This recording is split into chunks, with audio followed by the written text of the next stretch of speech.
Hello student, कैसे हैं आप सब। स्वागत है आपके अपने यूट्यूब चैनल आर के मैथ जीनियस। आज जो है हम 9th क्लास का जो है लाइन एंड एंगल पढ़ेंगे, चैप्टर नंबर 6। तो सबसे पहले हम डेफिनेशन देखेंगे कि डेफिनेशन क्या है। तो सबसे पहले फर्स्ट डेफिनेशन है लाइन। लाइन क्या होती है? लाइन क्या होती है? A line has a length but no width and no thickness. Line जो होती है उसकी एक लेंथ होती है, बट जो उसकी विड्थ, उसकी चौड़ाई और मोटाई जो है, नो थिकनेस, चौड़ाई और मोटाई जो है नहीं होती है। तो लाइन को हम जो रिप्रेजेंट करते हैं, लाइन को ए बी और डबल एरो से दोनों साइड जो है एरो से रिप्रेजेंट करते हैं। रे, नेक्स्ट डेफिनेशन है रे। रे क्या होती है? जिसका एक एंड होता है और इसका जो है एक साइड जो है इनफाइनाइट होता है, मतलब एंड पॉइंट होता है। A line which has a fix end, इसका एक फिक्स एंड होता है end other end can be extended infinitely, मतलब दूसरे एंड पे एक एरो होता है, इसको एक्सटेंड कर सकते हैं हम इनफाइनाइटली, इसको हम जो है रे बोलते हैं। नेक्स्ट जो डेफिनेशन है उसमें है लाइन सेगमेंट। लाइन सेगमेंट क्या होता है? A part of a straight line. Straight line का एक पार्ट होता है हुज मेजरमेंट इज़ फिक्स, मतलब हम ए और बी यहाँ एरो पॉइंट्स फिक्स करें ए और बी, हम ए और बी की जो है लेंथ जो है मेज़र कर सकते हैं, तो इसको हम बोलते हैं लाइन सेगमेंट। नेक्स्ट जो डेफिनेशन है वो आपकी क्या डेफिनेशन है? नेक्स्ट डेफिनेशन है कोलिनियर पॉइंट। कोलिनियर पॉइंट क्या होते हैं? जो पॉइंट एक ही लाइन पे लाई करते हैं, थ्री और more point are on the same line is called a collinear points. तीन या तीन से ज़्यादा पॉइंट जो है एक ही लाइन पे आए, हम उसको क्या बोलते हैं? Collinear point. Non collinear point क्या होते हैं? Point are not on straight line, जो पॉइंट एक स्ट्रेट लाइन पे नहीं आते उसको हम जो है नॉन कोलिनियर पॉइंट बोलते हैं। जैसे ए पॉइंट है, बी पॉइंट है और ये सी पॉइंट है, जो एक स्ट्रेट लाइन पे नहीं आ रहे, तो हम इसको नॉन कोलिनियर पॉइंट बोलते हैं। Congruent line. कॉन्ग्रुएंट लाइन क्या होती है? थ्री और मोर लाइंस जो एक ही पॉइंट से स्टार्ट होती हैं, हम उसको कॉन्ग्रुएंट लाइन बोलते हैं, और जिस पॉइंट से स्टार्ट होती हैं उसको पॉइंट ऑफ कॉन्ग्रुएंसी बोलते हैं हम। और उसके बाद नेक्स्ट है intersecting line. Two lines intersecting each other at A point. दो लाइन जो है एक ही पॉइंट पे इंटरसेक्ट करें तो हम इसको क्या बोलते हैं? इंटरसेक्टिंग लाइन बोलते हैं। नेक्स्ट जो डेफिनेशन है इसमें आपकी, नेक्स्ट डेफिनेशन है एंगल की। नेक्स्ट एंगल क्या होता है? व्हेन टू रे स्टार्ट। अब रे क्या होती है? जिसका एक एंड पॉइंट होता है, बट यहाँ पे क्या है? व्हेन टू रे start from same and point. जो दो रे हैं, जैसे एक रे ये है और दूसरी रे जो है यहाँ पे ऐसे जा रही है, एक साइड इसका एरो है, इसका एक एंड पॉइंट है। व्हेन टू रे start from the same point, same and point, the रे मेकिंग एन एंगल। ये दोनों रे जो हैं एक एंगल बना रही हैं, are called arm of the angle. इन दोनों को हम आर्म बोलते हैं, एंगल के जो है आर्म बनाती हैं। जब दो रे एक ही पॉइंट से स्टार्ट होती हैं तो ये एंगल बनाती हैं, और इन रे को हम जो है आर्म बोलते हैं, और इस पॉइंट को जो है हम वर्टेक्स बोलते हैं। और एंगल की जो है टाइप ऑफ एंगल होते हैं या काइंड्स ऑफ एंगल होती हैं। फर्स्ट एंगल जो होता है अक्यूट एंगल होता है। अक्यूट एंगल क्या होता है? An angle whose measure is more than 0 degree but less than 90 degree. जो एंगल 0 डिग्री से बड़ा हो और 90 डिग्री से छोटा हो उसको हम जो है अक्यूट एंगल बोलते हैं। फॉर एग्जांपल यहाँ लिया हम 30 डिग्री का एंगल, इसको हम अक्यूट एंगल बोलेंगे, और 60 डिग्री का भी लिया हुआ है हमने, तो यहाँ पे इसको हम बोलेंगे अक्यूट एंगल, क्योंकि ये 0 डिग्री से बड़ा है और जो है 90 डिग्री से जो है कम है, इसको हम अक्यूट एंगल बोलते हैं। Obtuse angle. ऑब्ट्यूज एंगल क्या होता है? An angle whose measure is more than 90 degree. जो एंगल 90 डिग्री से बड़ा हो वट जो है 180 डिग्री से छोटा हो is called obtuse angle. What less than 180 degree is called obtuse angle, उसको हम ऑब्ट्यूज एंगल बोलते हैं। तो एंगल जो है an angle whose measurement is more than 90 degree but less than 180 degree, उसको हम क्या बोलते हैं? ऑब्ट्यूज एंगल बोलते हैं।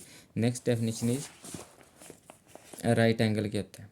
An angle whose measure is 90 degree. जो 90 डिग्री का एंगल होता है, 90 डिग्री को हम इस फॉर्म में जो है इस एरो से हम शो करते हैं।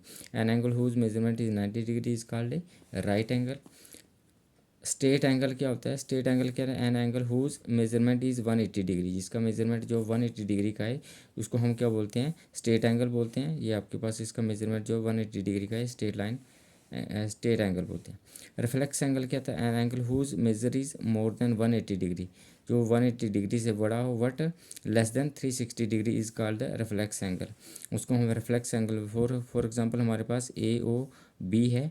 ए ओ बी का जो रिफ्लेक्स आएगा ये आपके पास हमने यहाँ पे शो करा है 290 का, इसको इस एंगल को हम बोलते हैं रिफ्लेक्स एंगल। और यहाँ पे भी हमने शो करा है, इस एंगल को बोलेंगे रिफ्लेक्स एंगल। मतलब क्या है? अगर आपको रिफ्लेक्स निकालना हो रिफ्लेक्स एंगल निकालना हो तो reflex of A O B, हम reflex of A O B is equal to 360 minus angle A O B करेंगे। 360 में से इस एंगल को माइनस कर दो तो आपका जो पास जो है रिफ्लेक्स आ जाता है। और यहाँ पे भी आपका ऐसा है कि अगर आप reflex of P O R find out करना चाहते हैं तो 360 डिग्री माइनस जो आपके पास एंगल पी ओ आर लेंगे, तो इस एंगल को हम जो बोलते हैं रिफ्लेक्स एंगल। नेक्स्ट जो डेफिनेशन है हमारी, नेक्स्ट डेफिनेशन है एडजेसेंट एंगल। एडजेसेंट एंगल क्या होते हैं? Two angle are said to be adjacent if कब they have a common vertex. ये जो उनका जो वर्टेक्स होता है इसको हम वर्टेक्स बोलते हैं, ये वर्टेक्स कॉमन होता है इनका। सेकंड क्या है? दे हैव ए कॉमन आर्म, इनकी जो है ये कॉमन आर्म होती है, इसको ये ओ बी है तो इसको हम कॉमन आर्म बोलते हैं, इनकी एक कॉमन आर्म होती है।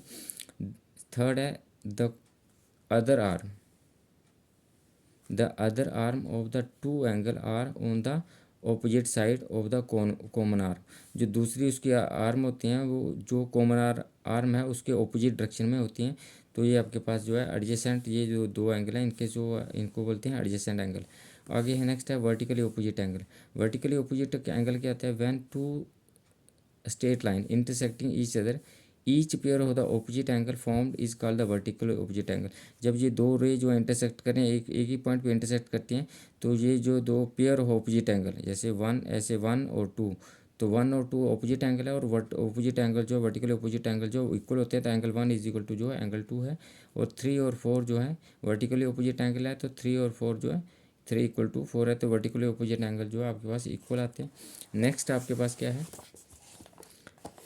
Next is complementary angle. Complementary angle क्या होता है? Two angle are said to be complementary angle if the sum of their measurement is equal to 90 degree. मतलब दो एंगल जिनका सम जो है 90 डिग्री आए, जैसे angle x plus angle y is equal to 90 degree, दो एंगल जिनका sum जो है 90 डिग्री आए उसको हम कम्प्लीमेंट्री एंगल बोलते हैं। सप्लीमेंट्री एंगल क्या होते हैं? Two angle are said to be supplementary angle if the sum of their measurement is equal to 180 degree. मतलब दो एंगल जिनका सम जो है 180 डिग्री है उसको हम बोलते हैं सप्लीमेंट्री एंगल। लीनियर पेयर क्या होता है? If the non common arm, जो कॉमन नहीं होती arm of the adjacent angle की फॉर्म में स्ट्रेट लाइन, अगर वो स्ट्रेट लाइन बनाती हैं then the adjacent angle are said to be linear pair, तब उसको हम क्या बोलते हैं? Linear pair. मतलब ये है कि ये जो है ओ ए एंड ओ बी जो है उसकी नॉन कॉमन आर्म है और ये जो है एक स्ट्रेट लाइन जो है बना रही हैं, देन जो है एंगल ये एंगल जे एडजेसेंट एंगल जो बन रहे हैं ये इसको हम बोलते हैं लीनियर पेयर बोलते हैं। नेक्स्ट जो है इसकी डेफिनेशन, नेक्स्ट डेफिनेशन क्या है हमारे पास? नेक्स्ट डेफिनेशन है कि जीरो एंगल क्या होता है? Zero angle an angle whose measurement is zero, जिसका मेजरमेंट जीरो आए is called a zero angle, और उसको इस फॉर्म में रिप्रेजेंट करते हैं, ये आपके पास जो है जीरो एंगल बना रहा है। तो उसके बाद angle around a point. Angle around a point जो है क्या आता है? Angle form when many lines in start from the same point. जहाँ जैसे ये लाइन जो ओ ए, इसको ओ पॉइंट लेते हैं, O A O B O C and O D, मतलब है बहुत सारी लाइनें जो एक ही पॉइंट से स्टार्ट होती हैं और एक ही पॉइंट से स्टार्ट होती हैं। The sum of the angle around the point is 360 degree. तो ये जो पूरा एंगल जो है ये यहाँ से लेके ये पूरा एंगल जो है 360 डिग्री का सम के इक्वल होता है। तो हमने रिप्रेजेंट करा एंगल 1 2 3 और 4, तो angle 1 plus angle 2 plus angle 3 plus angle 4 is equal to क्या गया?